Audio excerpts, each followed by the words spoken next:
Nous allons reprendre cette nouvelle table ronde qui s'intitule « Comment réparer la médecine, pansement ou scalpel ?» Pour répondre à cette question, merci d'accueillir comme il se doit. Est-il encore besoin de le présenter? Monsieur le professeur Christian Perronne.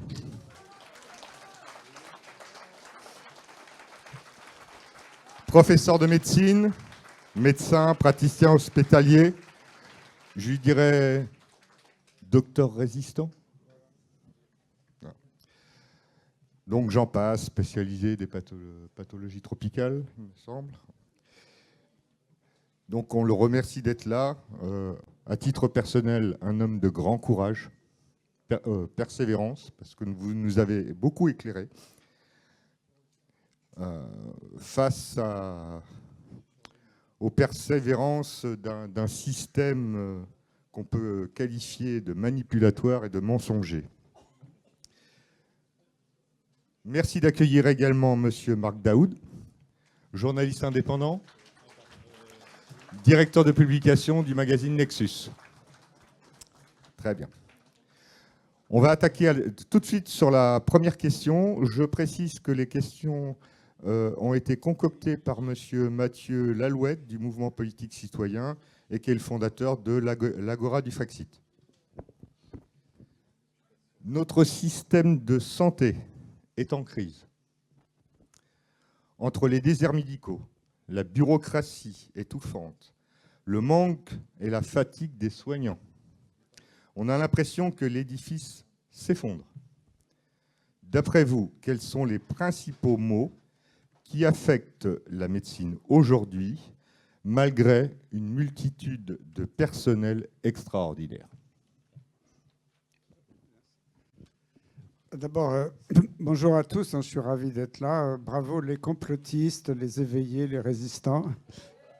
On est une grande famille. Et je vous le dis, ce n'est pas un scoop, on va gagner, ne vous inquiétez pas, je suis serein. Alors je voulais juste, avant de parler de médecine, remercier nos amis de Mayotte parce que leur témoignage était extraordinaire. Moi, dans cette crise, j'étais en contact, j'étais même invité par le bâtonnier des avocats de la Martinique, j'étais en relation avec la Guadeloupe, avec la Nouvelle-Calédonie, avec Tahiti, la Réunion. Il faut savoir que l'État profond est très jaloux de cet empire maritime français et veut nous piquer toutes nos îles, notamment en Nouvelle-Calédonie, il y a du nickel, il y a peut-être d'autres endroits, il y a du pétrole ou d'autres réserves. Ils se foutent totalement des populations locales, mais ils les manipulent quelquefois contre la métropole.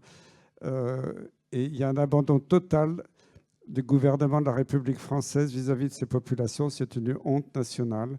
Et moi, de tout mon cœur, j'apporte tout mon soutien à ces populations d'outre-mer qui sont fantastiques et en plus qui aiment la France, mais qui sont consternés par l'abandon dont le gouvernement fait preuve. Donc voilà, je voulais qu'on les remercie chaleureusement. Après, Et maintenant, je passe à la médecine. Alors, effectivement, c'est une démolition en règle à laquelle on assiste, mais il ne faut pas savoir que c'est par hasard, c'est totalement programmé. C'est l'État profond qui veut ça, c'est la démolition de tout le système public. Alors, on l'a vu avec la Poste, on l'a vu avec tous les services publics dans tous les pays. C'est voulu, ce n'est pas par hasard.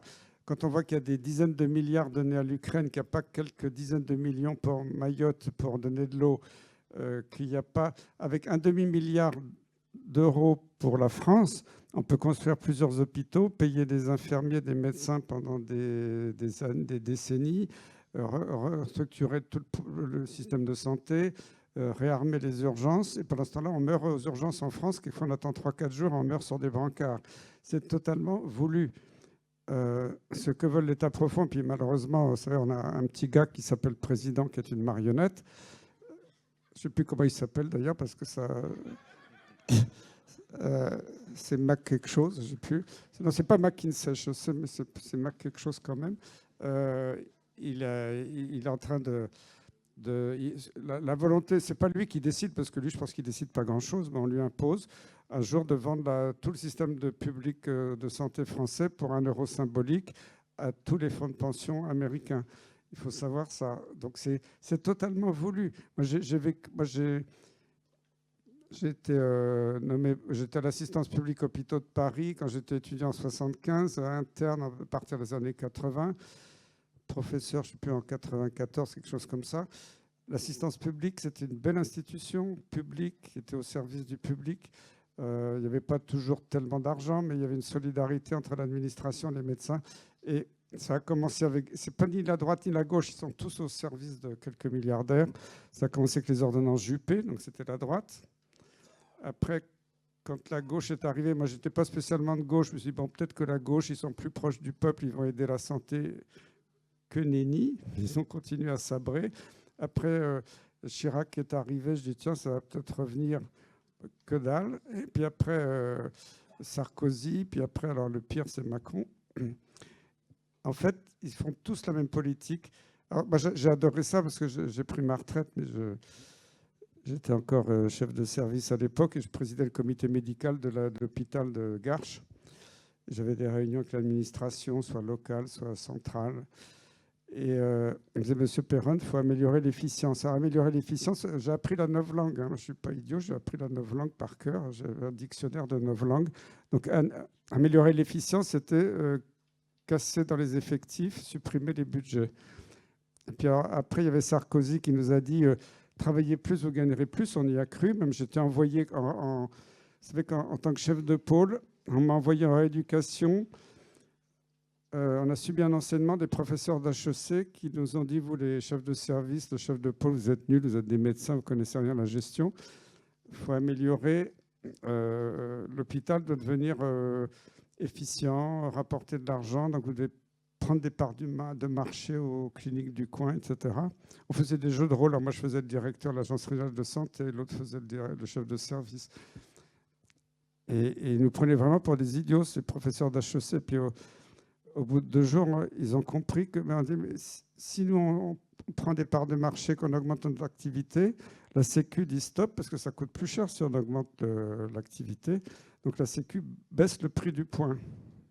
Si on gagne je sais pas, on a augmenté de 20%, ben, ils vont nous baisser de 20% le prix du point pour qu'on gagne toujours pareil. Donc en fait, Sarko, il nous a complètement enfumés. Et quand on a expliqué ça aux professeurs d'HEC, ils ont dit, mais comment vous pouvez faire? C'est pas possible, on ne nous avait pas expliqué ça. Et après, c'est nous qui leur avons donné un cours, comment on gère l'hôpital aujourd'hui. C'était très rigolo. Donc voilà, c'est pour vous dire que tout ça est voulu, c'est une destruction programmée. Ils s'en foutent que les gens meurent aux urgences. Ils donnent beaucoup d'argent, ils facilitent quelques endroits privés très sélects, mais c'est une médecine à 2 vitesses. Et moi, j'étais très fier parce que, pourtant, je connaissais bien Roselyne Bachot à l'époque. Il y avait la préparation de la pandémie grippale. J'étais président des hautes instances et je la voyais régulièrement.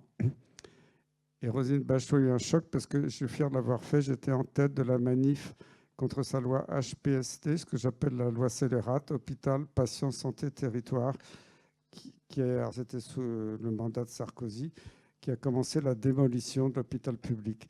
Et si vous voulez, c'est pas loin d'ici, c'était à Montparnasse. J'étais au premier rang à tenir la banderole. Alors, en plus, il y avait les syndicats qui étaient derrière. Je n'étais pas du tout CGT, mais il y avait les drapeaux de la CGT derrière. Et moi, j'étais en blouse blanche au premier rang avec toutes les télés. Ça ne m'a pas valu que des relations amicales avec Roselyne à l'époque. Mais je suis fier de l'avoir fait parce que là, j'ai réalisé qu'il démolissait le système de santé français. Il faut que tous on se batte parce qu'avec quelques centaines de millions, même pas 1 milliard, on peut tout restaurer facilement. Mais c'est voulu. Il n'y a plus de médecins. Ma soeur, qui est plus âgée que moi, elle avait un médecin généraliste à Paris depuis longtemps qui a pris sa retraite. J'ai mis 2 ans à lui trouver un médecin pour la remplacer. Encore, c'est un médecin qui m'a dit Christian, par amitié pour toi, je veux bien m'occuper de ta soeur, parce que j'avais appelé déjà 20 médecins qui disaient non, moi je suis saturé. 5 médecins qui sont partis à la retraite, il n'y en a plus qu'1 ou 2 pour les remplacer. C'est voulu. Il y a des spécialités, il y a plus de spécialistes, des mois et des mois d'attente.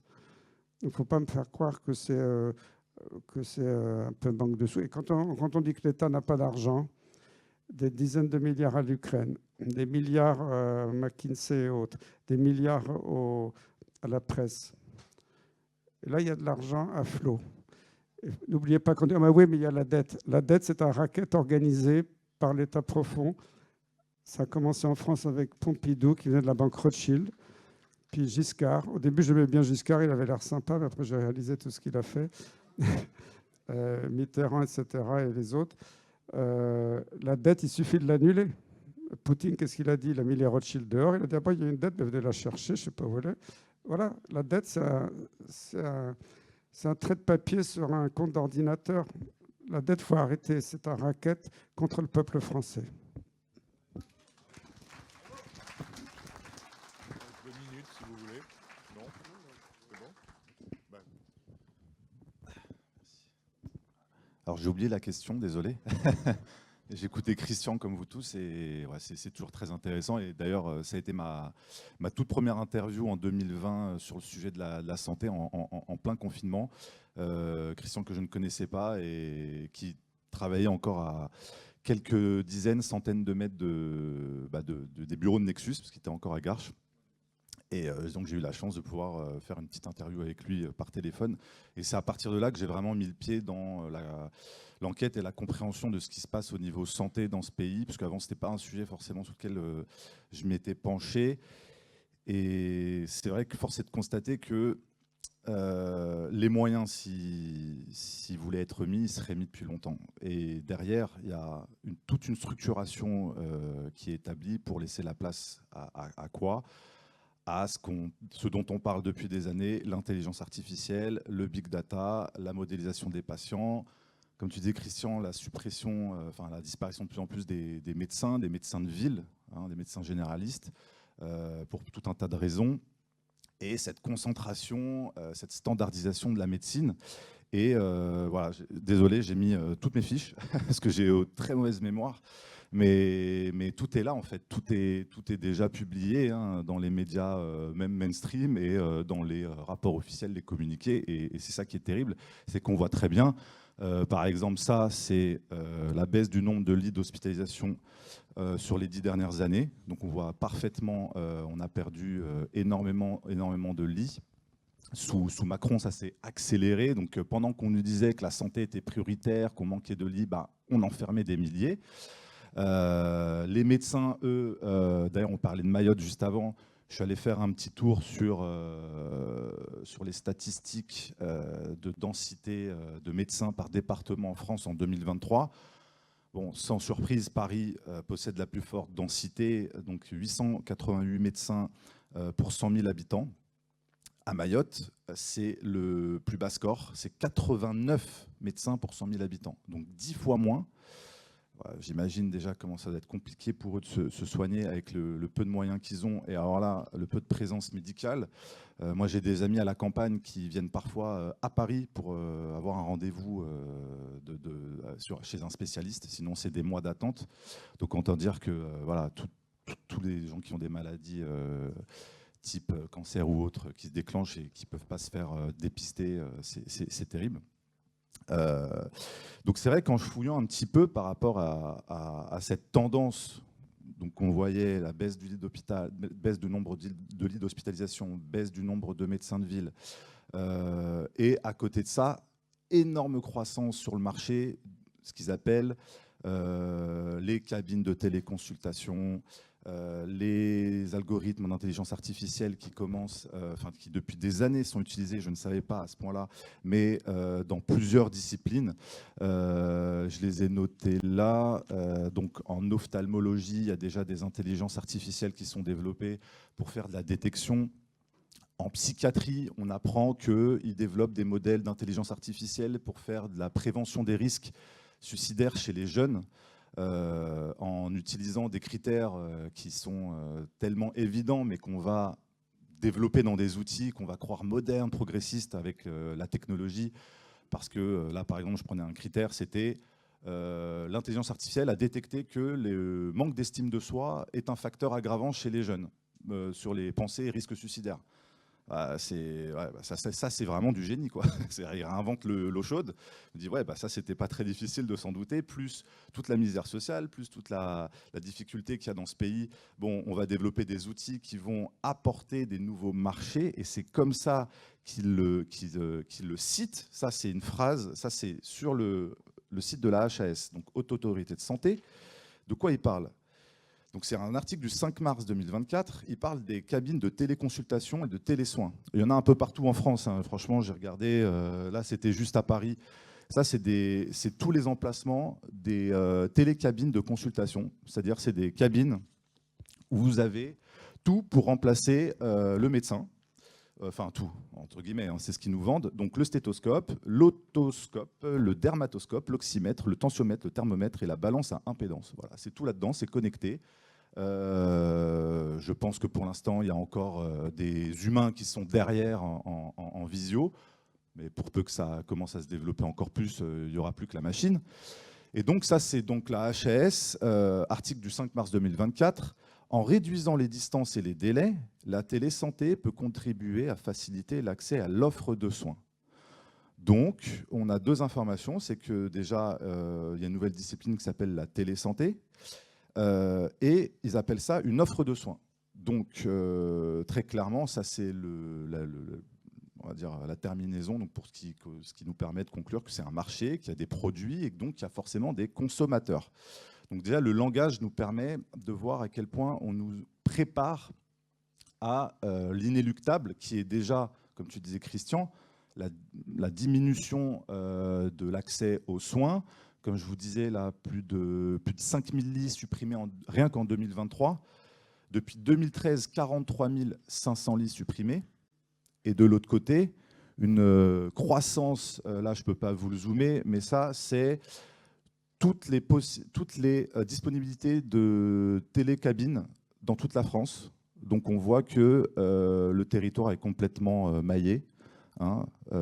C'est principalement dans les pharmacies que ça se trouve. Et pendant ce temps-là, effectivement, ils viennent nous vendre, j'ai retrouvé ça, les opérations pièces jaunes. Donc, c'est-à-dire que pendant ce temps-là, ils vont aller nous réclamer des centimes avec Brigitte Macron qui vient nous faire les poches pour nous dire oui, il faut aider l'hôpital quand même. C'est vrai qu'il faut aider l'hôpital qu'ils ont détruit eux et leurs prédécesseurs, pendant que la BPI, la Banque publique d'investissement, tous les organismes publics et privés se ruent sur cette intelligence artificielle qui fait miroiter de réduire les délais et l'accessibilité aux pauvres Français qui sont dans des déserts médicaux. Qui vont bénéficier de technologies qui vont permettre de mieux soigner selon eux. Donc, comme je vous disais tout à l'heure, pour l'ophtalmologie, pour la prédiction des risques suicidaires. Il y a eu d'ailleurs l'INSERM qui s'est associé à l'Université de Bordeaux et de McGill au Québec qui ont développé cette intelligence artificielle. Et ils vont même jusqu'à nous vendre de l'IA pour évaluer la toxicité des produits chimiques. Donc c'est génial. C'est-à-dire qu'en fait, le productivisme, le capitalisme nous produit des produits polluants un peu partout qui vont détruire petit à petit la santé des gens. Et en même temps, va nous produire une intelligence artificielle qui va nous raconter comment est-ce que c'est toxique pour notre santé. Alors, quand même, sous réserve, c'est marqué comme dans l'article, qu'il y ait des publications dans les bases de données. Bah oui, parce que l'intelligence artificielle a besoin du big data. Et c'est là où, en fait, on voit que tout est en train de se mettre en place, parce qu'il y a un big data génomique en France qui est en train de développer des séquençages génétiques. Donc, il y a un plan France Médecine Génomique 2025 qui a été établi il y a à peu près 8-9 ans. Donc, ça y est, on y est, qui inclut, à l'époque, il disait, qui inclura, donc je pense que c'est déjà le cas, 12 plateformes sur tout le territoire de séquençage génétique haut débit et un centre national de calcul intensif pour traiter la big data. Voilà. Donc on ne va plus être que des chiffres et des datas au service de la big tech, forcément pour nous vendre des petites pilules adaptées à la génétique de chacun. On va tous être séquencés, donc c'est super. C'est la modélisation du citoyen et du patient pour le plus grand rêve de ceux qui faisaient comment on appelle ça, des analyses de cohorte. C'est-à-dire que le patient n'est plus un patient unique, c'est une unité dans une cohorte. Et donc, on va utiliser la machine pour développer tout un tas de calculs algorithmiques pour réfléchir à ces cohortes. Donc, franchement, c'est du génie. C'est la transformation du capitalisme dans toute sa splendeur. Et pendant ce temps-là, effectivement, les hôpitaux qui veulent garder leur budget coûte que coûte sont obligés de facturer avec la tarification à l'acte, grande découverte, pour les pousser à facturer des services inutiles mais coûteux, qui leur permettent de garder leur budget. Donc d'un côté, ils font tout ce qu'ils peuvent pour garder leur budget coûte que coûte, et d'un autre côté, les lits d'hôpitaux sont supprimés petit à petit, et l'IA s'installe de plus en plus comme une solution dans l'esprit des gens et de ces grands décideurs, la BPI, l'INSERM, la HAS, et la médecine, je pense, de ville ne sera plus réservée qu'aux riches. Je pense que le médecin qui pourra adapter un soin à son patient particulier, j'imagine comme tu faisais Christian, parce que chaque patient est unique, ce sera plus réservé qu'à ceux qui ont l'argent de se le payer, quoi. Merci beaucoup et merci pour l'info sur l'IA et les tests génétiques. Je pense que tu pourras envoyer l'info à Brigitte parce que par les temps qui courent, peut-être qu'elle aurait besoin d'avoir recours à ces tests. Alors, d'autre part, la mise à disposition de tests psychologiques, c'est aussi, il faut former tous nos dirigeants parce qu'il faut savoir que c'est à leur disposition, qu'il n'y a pas de souci. Sinon, tout ce que tu dis, c'est le reflet de la destruction de la médecine humaniste. Moi, j'avais des vieux patrons, ils ne parlaient pas anglais, ils ne publiaient pas dans les grandes revues internationales. Maintenant, on sait qu'elles sont totalement corrompues, qu'elles publient de la merde, alors qu'on nous a dit que c'était la Bible. On a été élevé dans cette religion de la publication anglo-saxonne qui était en fait au service de Big Pharma. Et moi, j'ai connu encore, parce que moi, je vais avoir 70 ans, j'ai connu cette médecine humaniste de mes maîtres, pour qui j'avais beaucoup de respect. Et maintenant, là, on apprend aux jeunes une médecine totalement arithmétique, déconnectée. On ne parle plus aux patients. Moi, j'ai quand même appris que maintenant, dans beaucoup de services à Paris, on ne fait plus... Avant, là, il y avait le patron, quelquefois c'était un peu cérémonial, il faisait la visite avec tous ses assistants, les infirmières derrière. Maintenant, les infirmières ne sont plus derrière parce qu'il n'y en a plus. La surveillante derrière son ordinateur à faire des calculs sur Excel. Elle ne connaît plus les malades. Et maintenant, en fait, j'ai appris que dans certains services, on fait la visite dans un bureau avec le patron, les assistants, les internes. On discute du cas du malade, on regarde sur l'ordinateur son scanner, parce que maintenant tout est sur l'informatique. Et toute la visite se passe le matin comme ça. Puis après, il reste une demi-heure à la fin de la matinée pour dire bonjour au patient. Ben voilà, on a vu votre dossier, voilà ce qu'on va faire pour vous. Il ne lui pose même pas de questions, il ne l'examine plus, parce que plus personne ne sait examiner un malade. Alors que pour moi, les trois quarts des indices d'un bon diagnostic clinique, c'est l'interrogatoire, c'est de parler avec le patient, son passé, son vécu, comment tout ça est survenu. Maintenant, et les jeunes, on leur apprend qu'à soigner, des résultats de tests biologiques, des résultats de scanners. Alors, beaucoup de maladies, il n'y a aucun test biologique fiable, il n'y a pas d'anomalie radiologique. Et dans ce cas-là, on les envoie en psychiatrie en disant vous ne rentrez pas dans les cases.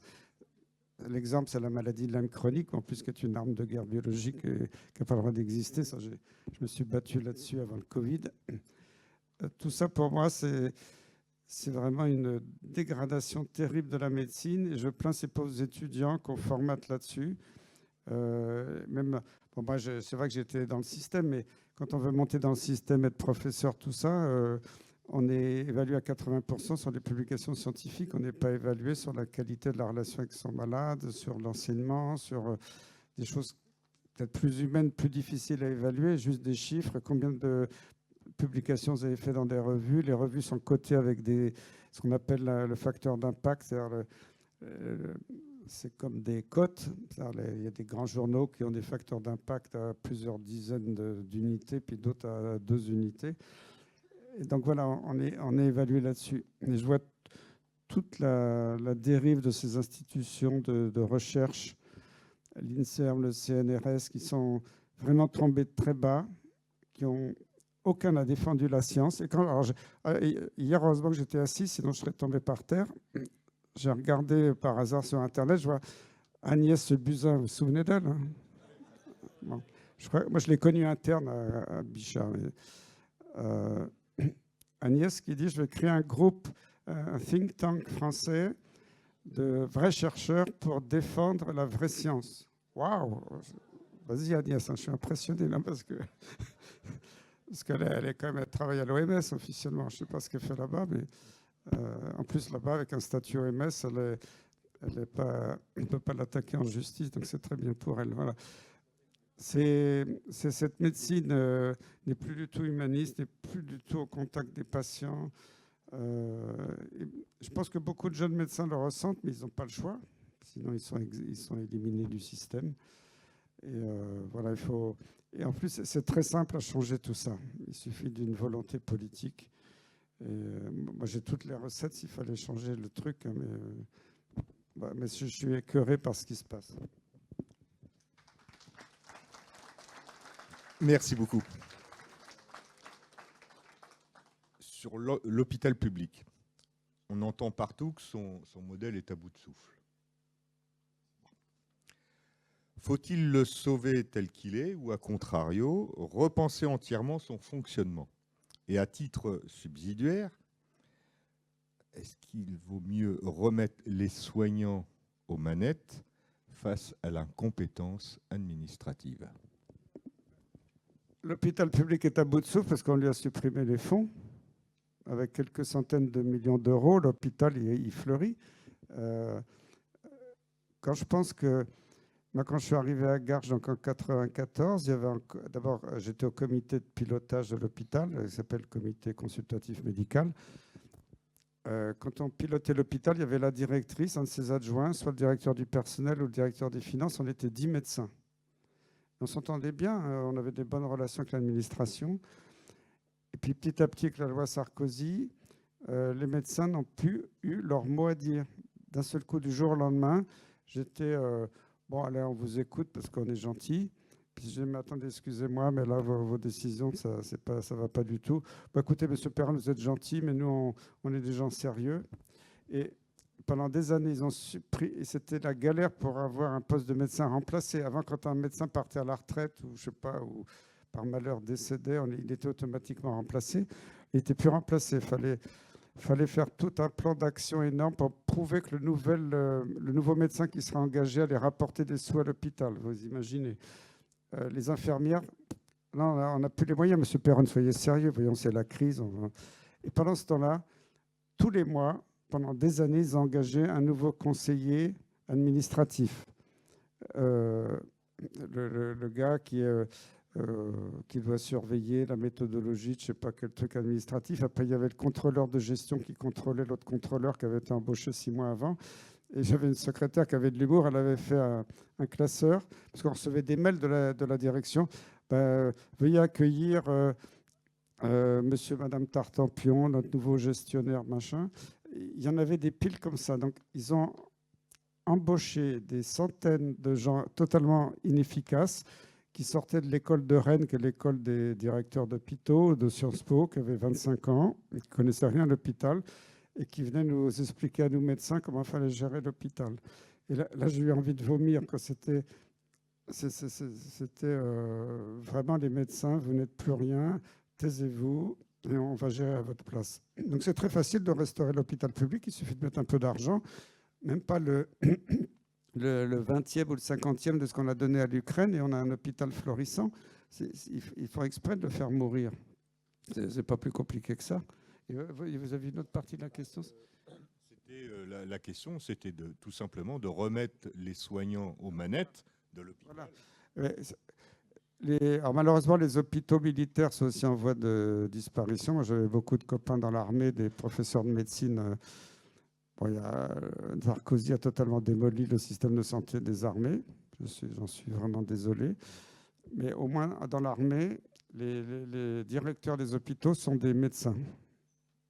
Et ça change tout. Il y a beaucoup d'hôpitaux, même aux États-Unis. En France, il y a une possibilité. Si un médecin n'a pas fait de médecine depuis 20 ans, il a le droit de s'inscrire à Sciences Po puis de revenir comme directeur d'hôpital, mais c'est quand même très rare. Je ne dis pas que ce soit obligatoirement un médecin, mais au moins qu'il y ait un partage de la direction entre médecins et administratifs.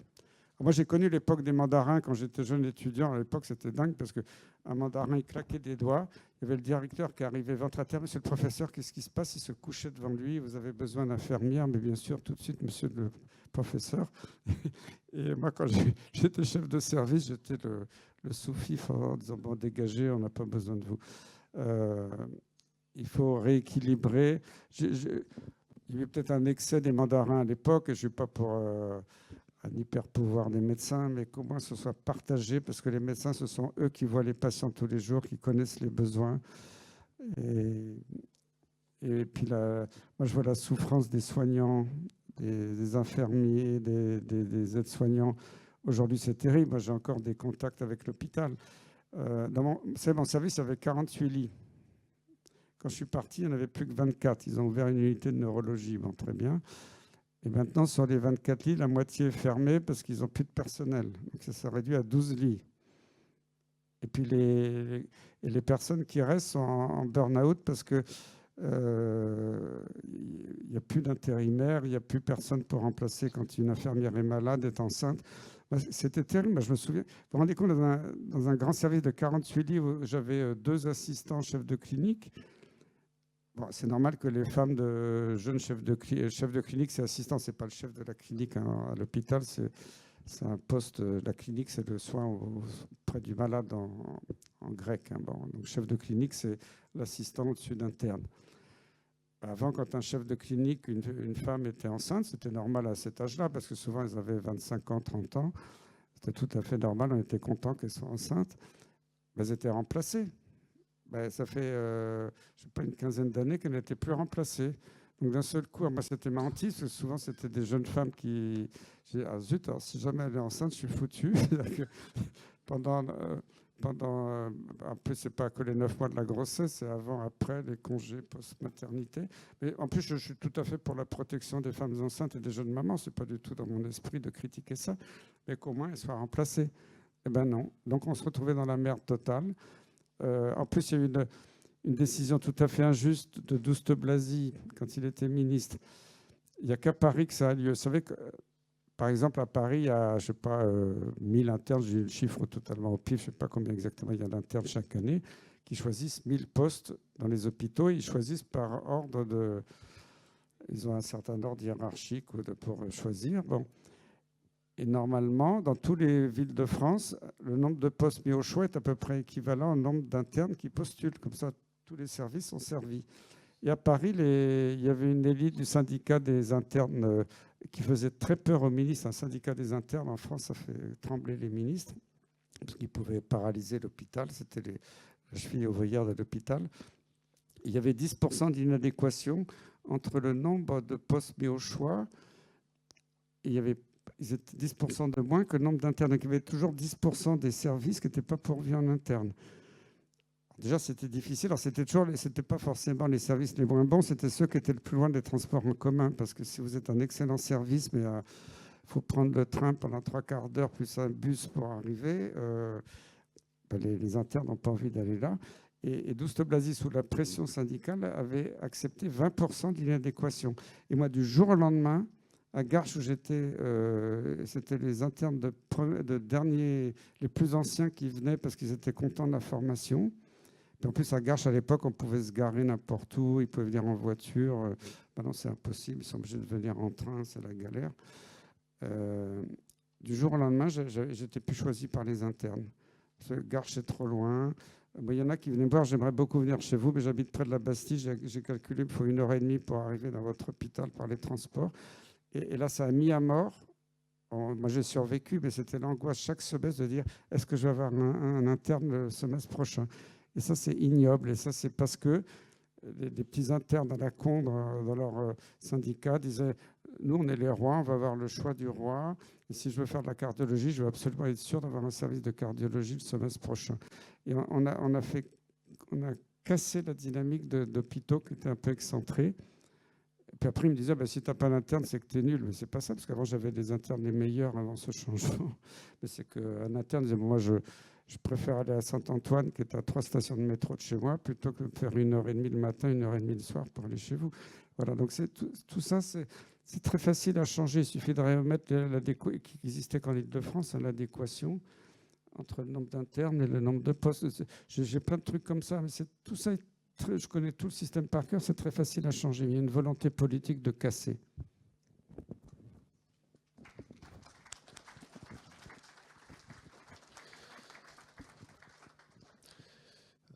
Merci pour ces anecdotes et ce témoignage qui montrent à quel point, effectivement, c'est avec beaucoup plus de moyens financiers, ça c'est sûr, mais l'argent on l'a, mais surtout en laissant faire les professionnels de santé qui sont dévoués, comme tu l'as été, comme d'autres, moi, que je rencontre depuis le Covid, mais qui racontent des années de galères, parce que tout tient sur leurs épaules. Parce qu'en fait, vu que plus rien ne tient à cause du manque d'effectifs et du manque de moyens, ça tient qu'à leur dévouement, parce que la plupart des gens que je rencontre ne comptent plus leurs heures, sont complètement en burn-out.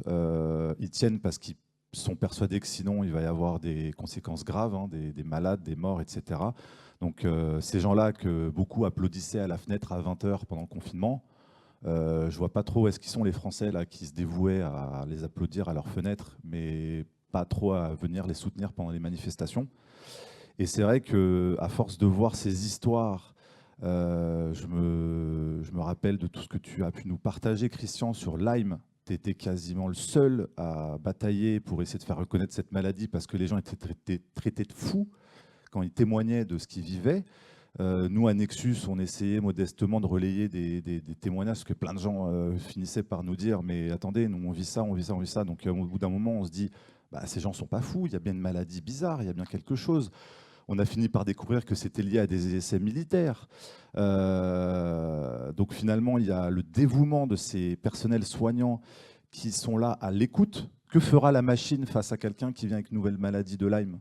Elle fera quoi, l'IA là ? Elle fera rien du tout. Elle va les mettre en psychiatrie, elle va les mettre avec des traitements de Doliprane ou autre. Il faut bien des médecins dévoués pour aller chercher, fouiner, ne pas croire au dogme, pour aller essayer d'aider les patients qu'il a en face de lui. Et au bout du compte, finalement, maintenant, ça y est, c'est reconnu, entre guillemets. Bon, pas le chronique, pas vraiment, c'est un peu compliqué, mais on passe moins pour des fous complotistes quand on parle de Lyme.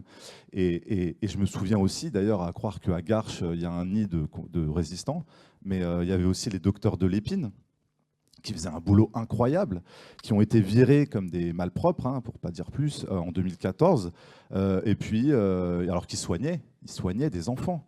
Là, je retombe sur un article du Point, Cancer de l'enfant, les méthodes controversées du docteur de l'épine à l'hôpital de Garches. Les parents se mobilisent parce que les parents, ils constataient des améliorations, des choses positives, mais, comme dit l'article, sa hiérarchie a décidé de fermer son service à cause des traitements polémiques. Bah oui, ils essayent des choses, ils essaient de soigner avec des choses qu'on ne connaît pas, donc forcément, ça n'a pas dû plaire en haut lieu.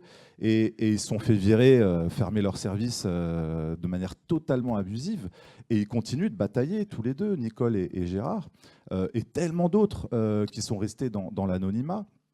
Et d'autres qui viennent parfois nous témoigner leur désespoir de tenir juste les heures parce que leurs collègues sont en arrêt travail ou en burn-out et que sans eux, il n'y a plus personne pour le service. D'ailleurs, il faut juste aller faire un tour dans les urgences de certains hôpitaux de Paris après minuit. Franchement, c'est le tiers-monde. Hein. C'est inquiétant. C'est-à-dire que les gens qui n'ont pas les moyens d'aller à l'hôpital américain à Neuilly, ils attendent 8, 10, 12, 15 heures pour des pathologies qui peuvent s'aggraver. Il y en a qui meurent dans les brancards. 4 jours, c'est un délire. Franchement, c'est incroyable. Et on se dit, en fait, finalement, avec des moyens, et aussi faire confiance à ces médecins, à ces infirmières, à ces gens qui essaient de soigner. Si ça partait de la base et que ça remontait, bien sûr que l'hôpital irait bien mieux. Avec des moyens et la liberté aux soignants et aux médecins de prescrire. Déjà à l'époque, on avait bataillé pour que les médecins puissent prescrire, rien que ça. Ça a été interdit par décret. Bon, normalement, c'est... Justement, normalement, un médecin peut prescrire ce qu'il veut, dans la théorie. Mais il y a eu la loi Bertrand. Alors, Xavier Bertrand, je pense qu'il n'a pas fait ça à mal, c'était l'affaire du Mediator. Il a exigé dans la loi qu'un médecin, s'il prescrivait hors AMM, autorisation de mise sur le marché, devait l'écrire sur l'ordonnance, hors AMM. Mais dans ce cas-là, le patient n'est plus remboursé. Et ça, c'est extrêmement grave. Parce qu'à l'hôpital, 80% des prescriptions sont hors AMM. Parce que l'AMM, pour que vous compreniez, l'AMM, c'est vous êtes le directeur de Pfizer, vous avez un nouveau médicament miracle, vous avez un nouvel antibiotique génial. Vous n'allez pas faire des études cliniques à plusieurs millions d'euros, de dollars. Il faut le faire dans plusieurs continents, plusieurs pays pour avoir l'AMM sur toutes les infections possibles, du nez, des doigts de pied, du poumon, des reins. Donc vous allez choisir 2-3 infections les plus courantes qui tiennent le marché. Vous allez faire des études sur quelques milliers de patients. Vous allez avoir l'AMM pour la pneumonie, l'infection cutanée, puis éventuellement un autre truc. Donc votre antibiotique est génial, qui marche très bien sur le staphylocoque, va avoir l'autorisation de mise sur le marché. Si vous, en tant que médecin, c'est le seul antibiotique qui va marcher sur une infection des reins qui n'était pas prévue dans la liste de l'AMM, vous êtes hors AMM. Avant, ça ne posait pas de problème si le médecin faisait ça en son âme et conscience, qu'il ne prenait pas de risque. Le médicament était connu depuis des années, commercialisé depuis 10 ans comme ça. Maintenant, s'il le fait, il peut être convoqué par le Conseil de l'ordre, mis en examen pour prescription hors AMM. Alors, c'est totalement légal, la prescription hors AMM. Et s'il est hors AMM pour se protéger, le patient n'est pas remboursé. Et si le médecin insiste et le prescrit sans marquer hors AMM, il peut être tenu de rembourser toutes les ordonnances qu'il a faites. Il y a des médecins qui ont été condamnés à des sommes astronomiques. Heureusement, ils ne le font pas parce qu'à l'hôpital, on avait fait une publication scientifique publiée sur les antibiotiques rares qu'on utilisait dans les infections ostéo-articulaires complexes. Sur la Garche, on avait des gens qui avaient des infections osseuses très complexes avec des dizaines de milliers d'euros de factures d'antibiotiques sur 6 mois. Si on avait appliqué la loi Bertrand, les patients en sortant de l'hôpital auraient reçu des factures de milliers ou dizaines de milliers d'euros. Heureusement que la loi n'est pas appliquée. Mais quand ils veulent l'appliquer contre des généralistes, il y en a peut-être 5 ou 6 qui ont été attaqués comme ça, ils ne s'en privent pas. Donc cette liberté de prescription, elle n'existe plus vraiment. Il y a toujours cette épée de Damoclès. Et pourquoi des médecins sont radiés? Parce qu'ils ont sauvé des gens avec l'hydroxychloroquine, l'ivermectine, la vitamine D. Il faut arrêter de dire que ça ne marche pas. C'est prouvé, archi-prouvé, je le dis, c'est prouvé, archi-prouvé dans toutes les méta-analyses internationales. Ça marchait remarquablement bien. Eh bien, encore aujourd'hui, des médecins généralistes sont radiés parce qu'ils ont sauvé des malades et qu'ils n'ont pas écrit hors AMM sur l'ordonnance. Et ça, c'est un gigantesque scandale. Je voudrais qu'on rende hommage à tous ces soignants qui ont sauvé des milliers de vies en France.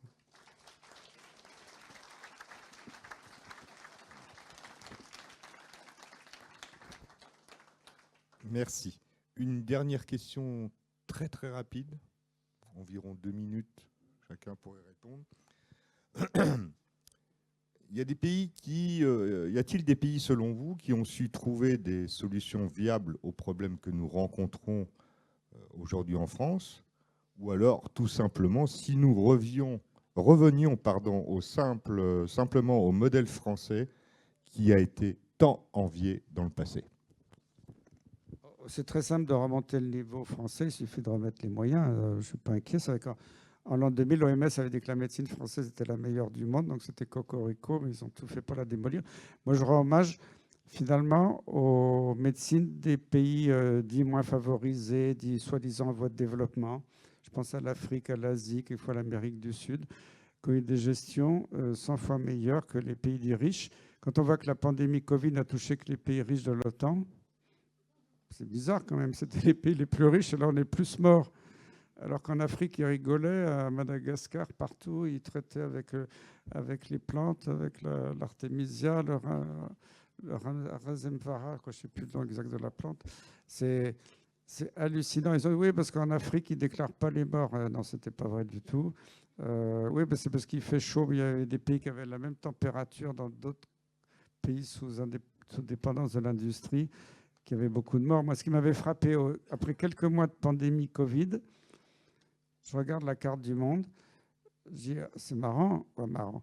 La France a autant de morts que tout le continent africain, ce qui est plus grand, et la moitié des morts de l'Afrique, c'est l'Afrique du Sud, qui est totalement sous le joug de l'industrie pharmaceutique mondiale. Je dis, là, il y a un problème quand même, il faut qu'on m'explique. Voilà, donc je rends hommage à tous ces soignants qui ont été indépendants, qui n'ont pas été sous le joug de cette industrie pharmaceutique. Et c'est très facile de restaurer le système. Il suffit d'abord de virer l'équipe gouvernementale en place, c'est la priorité.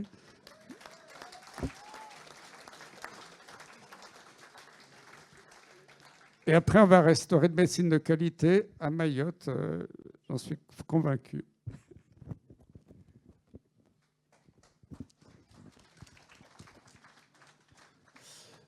C'est vrai qu'il y a un aspect positif. Je regardais sur un article de Statista aux déserts médicaux, c'est que selon eux, ça a favorisé le recours à des pratiques de médecine alternative.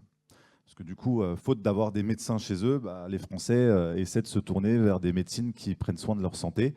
Donc ici, parmi elles, l'ostéopathie, l'homéopathie, l'acupuncture, l'hypnose et la lithothérapie. Apparemment, un Français sur 5 a privilégié ces pratiques alternatives à la médecine conventionnelle. Donc, sauf que maintenant, ils veulent essayer de mettre ça dans le radar de la Miviludes, dérives sectaires, etc., pour contraindre les praticiens à faire ça quasiment dans la clandestinité. Moi, j'ai vu des gens qui sont quasiment comme des clandestins, alors qu'ils ils soignent leurs patients en préventif, voire parfois en curatif. Alors, des modèles que moi je vois, en tout cas, ce que je constate, c'est que quand je parle avec des médecins suisses, ils sont beaucoup plus libres que nous. Pour faire des médecines alternatives, pour prescrire, etc. Il n'y a pas du tout cette pression du Conseil de l'ordre. Donc peut-être déjà commencer par supprimer le Conseil de l'ordre, ce serait déjà une bonne chose. Et en Allemagne, souvent on cite l'Allemagne comme un modèle économique. J'ai déjà eu des médecins qui m'ont témoigné qu'en Allemagne, il y a beaucoup de cliniques alternatives, en l'occurrence sur le jeûne, c'est pas du tout tabou chez eux, c'est quasiment officiel. Voilà, il y a plein de pratiques qui se font et qui n'engendrent pas des conséquences, des radiations, des menaces. Tu parlais tout à l'heure des médecins et merci de tout ce que les médecins ont fait, tout ce que vous avez fait, parce qu'il y en a qui ont payé cher, toi parmi ceux-là, et je pense aussi au docteur Agré et tant d'autres qui ont été radiés, alors qu'en fait, ils faisaient que soigner et informer sur les réseaux. C'est vrai qu'en Suisse, avec quelques médecins avec qui j'étais en lien, ils avaient une certaine souplesse. Donc c'est vrai que s'inspirer aussi de certains pays riches, c'est possible. Et bon, le revers de la médaille, peut-être le côté positif, c'est moins il y aura cette offre de soins comme ils veulent nous le vendre. Peut-être plus il y aura aussi des Français qui vont s'intéresser à ces médecines alternatives et comprendre que la santé, c'est pas juste du curatif, c'est du préventif, c'est aussi de la vitamine D. Toi, tu l'as martelé. On a eu jusqu'à Karine Lacombe, Légion d'honneur, qui nous a dit que ça ne servait à rien, la vitamine D. J'ai entendu toute ma vie les médecins de ville dire en hiver, c'est quand même assez important, surtout en France, de s'en supplémenter. Et puis on a aujourd'hui des gens qui viennent essayer de nous convaincre du contraire. Donc le bon sens, finalement, va peut-être revenir sur le terrain de la médecine avec la disparition de ces gens-là. Et puis, je rappelle à Karine Lacombe que depuis ce qu'elle a affirmé chez Bourdin, c'est maintenant archi-prouvé dans des études randomisées que la vitamine D a sauvé des malades du Covid. Donc voilà. Et même l'Académie de médecine, pour une fois, avait dit des choses. Attends, juste avant, tu parlais, c'était parce qu'on parlait de la vitamine D, mais avant, tu parlais, je voulais rebondir. Sur les médecines alternatives, non ? Les médecines alternatives, voilà. Moi, ça fait plus de 20 ans que j'ai prescrit à mes patients de la phytothérapie, des huiles essentielles. Moi, je n'ai pas appris ça à la fac, notamment sur la maladie de Lyme, parce que je ne pouvais pas donner les antibiotiques ad vitam aeternam. Les patients rechutaient souvent. Et c'est les patients qui m'ont tout appris. Et moi, j'étais une des rares espèces de médecins qui écoutaient mes patients. Ils m'ont quelquefois plus appris que mes profs à la fac.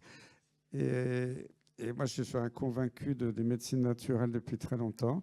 La Miviludes, franchement, quelquefois, ils m'ont attaqué parce que je voulais... vous savez, il y a depuis le début du XXe siècle, ça date de la Russie avant l'Union soviétique, avant la Révolution. Il y a des machines à micro-courant qui peuvent améliorer certaines situations cliniques, des douleurs, des maladies inflammatoires chroniques, peut-être même certains cancers, ça je ne suis pas sûr. Et la recherche a été totalement abolie grâce à l'action de Rockefeller dans les facs américaines en 1920, puis après la Deuxième Guerre mondiale.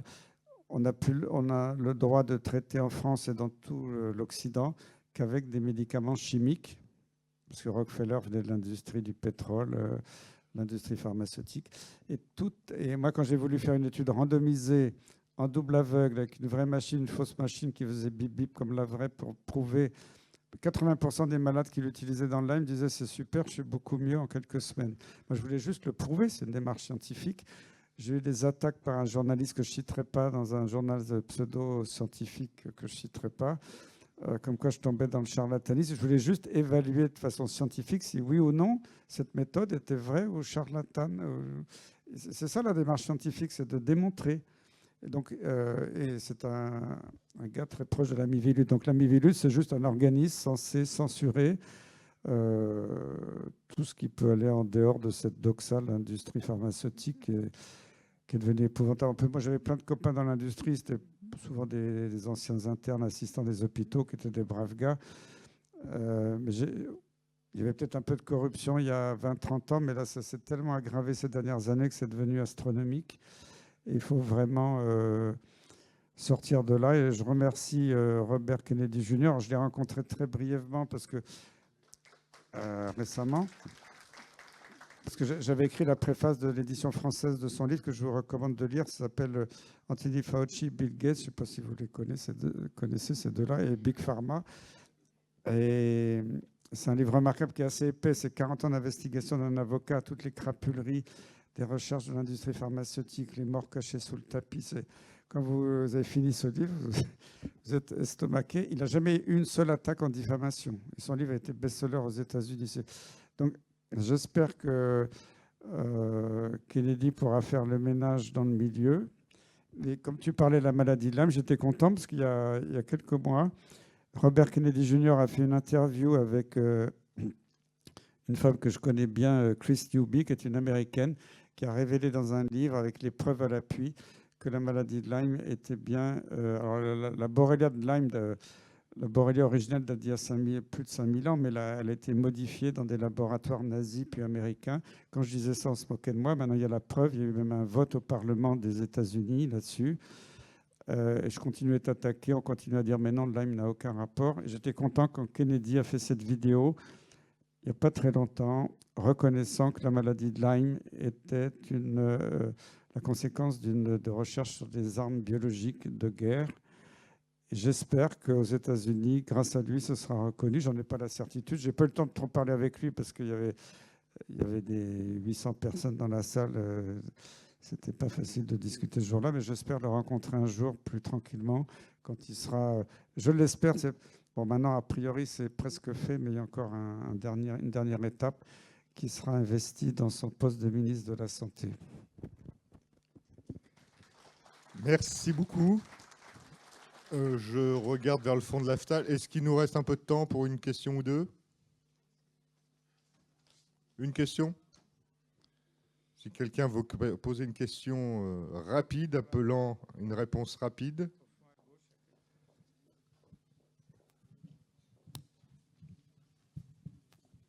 Vous m'entendez?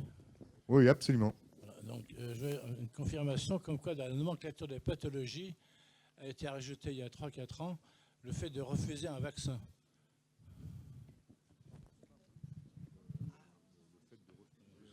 C'est mieux là? Oui. Pardon. Refuser un vaccin. Non, mais Oui. moi, maintenant, je suis de plus en plus contre l'obligation vaccinale. Je vous rappelle qu'en France, moi, quand je pilotais le comité technique des vaccinations, il y avait 4 vaccins obligatoires: diphtérie, tétanos, polio et BCG pour la tuberculose. C'est moi qui me suis battu 10 ans pour obtenir l'abrogation de l'obligation du BCG. Finalement, Roselyne Bachelot a fini par craquer. 10 ans de combat. Quand Xavier Bertrand était ministre, il a fait passer une obligation de vaccination pas seulement les soignants, tout personnel travaillant en milieu de santé, du statut d'étudiant jusqu'à presque retraité, vaccination annuelle obligatoire pour le vaccin grippal saisonnier, pas une grippe pandémique. Et moi, j'avais hurlé. J'étais président du Conseil supérieur d'hygiène publique de France. J'avais écrit à Xavier Bertrand en disant « Mais c'est quoi? C'est pas possible ».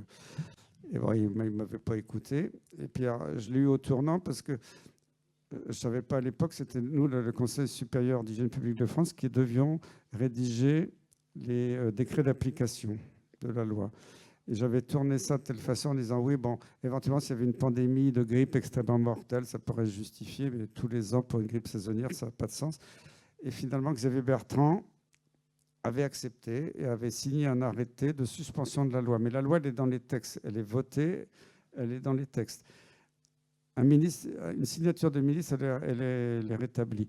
Même Roselyne Bachelot n'a pas osé la rétablir pour la pandémie H1N1. Mais j'ai entendu dire dans les médias récemment que certains, dans les milieux gouvernementaux, voulaient réactiver cette obligation.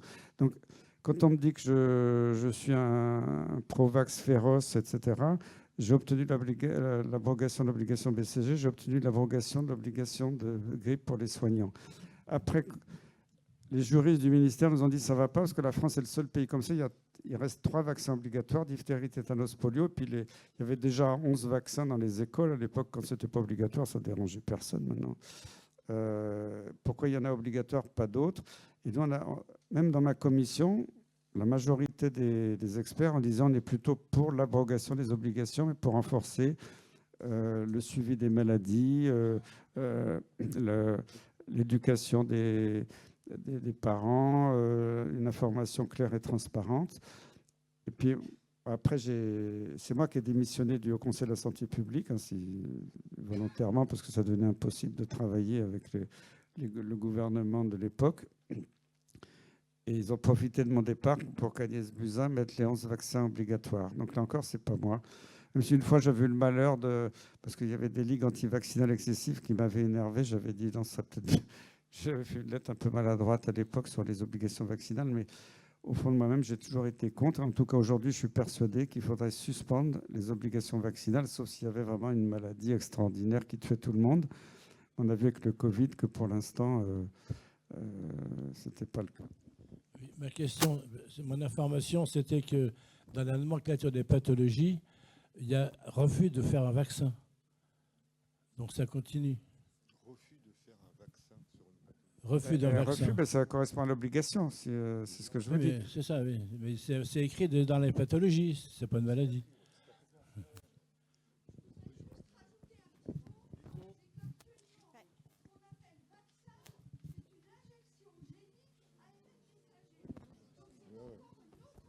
Non, mais là vous parlez du Covid, qui n'est pas un vaccin. J'ai dit depuis le début, j'ai écrit déjà en 2020. C'est une thérapeutique génique expérimentale, ça n'a rien à voir avec les vaccins. Malheureusement, cette crise terrible du Covid avec leurs pseudo-vaccins, ça a entamé, alors je ne dis pas que les vaccins, tout était parfait, mais comme globalement, c'était des bons vaccins, ça a entamé totalement la confiance des gens dans la vaccination en général, et on va en payer les pots cassés, parce qu'on va revoir des morts, quelquefois de maladies qui avaient disparu. Oui, mais ce que je veux rajouter, c'est que les politiques générales, maintenant, à très haut niveau, des politiques qui ne savent rien, veulent donner à Big Pharma le monopole des injections géniques appelées vaccins avec les ARN messagers. Et c'est vrai même pour les vaccins que vont recevoir les enfants très prochainement. Je suis entièrement d'accord avec vous. Donc c'est là qu'il faut Ils vraiment... sont en train d'investir des milliards, construire des usines pour que tous les vaccins deviennent ARN messagers. Donc ce ne seront plus des vaccins, ce seront des substances qui pourront tuer, donner des effets secondaires et pas protéger. Les ARN messagers, ce ne sont pas des vaccins. Ça pourrait peut-être être dans 20 ans, après 20 ans de recherche approfondie. On n'a pas le droit de mettre sur le marché un médicament, ou en tout cas un vaccin, avant 10 ans de recherche approfondie, ce qui n'a pas été le cas pour le Covid. Pour une femme enceinte, c'est 20 ans.